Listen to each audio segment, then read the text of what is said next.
حي على الفلاح.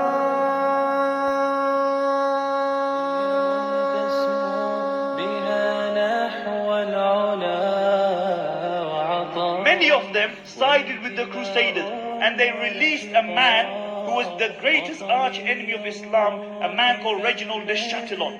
Soon as he mustered up an army, he marched on Makkah. And when Salahuddin heard this, he dispatched an army under Husamuddin Lu'lu'. And Husamuddin took a navy.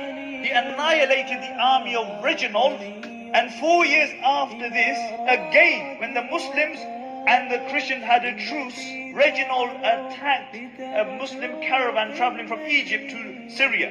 And when Salahuddin heard this, he again took an oath that he would kill this man with his own hands. And it was upon this occasion that Salahuddin brought forth an army. And this is the famous battle, the Battle of Hittin. He changed the landscape of history. And Imam Zahabi rahmatullah alayhi says something profound here.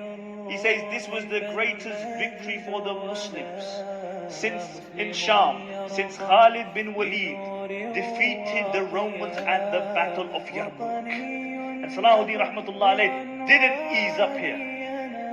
2 days later, he was in Acre north.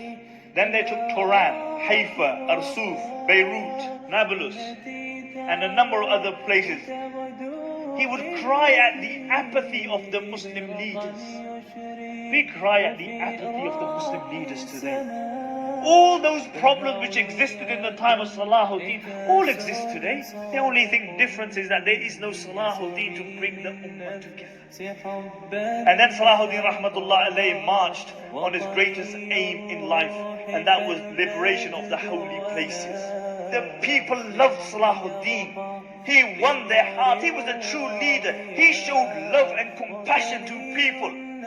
He was a Muhammadi. He was a mu'min. The only language that he understood was the language of the Quran. The only language that he understood was the language of Islam and Iman.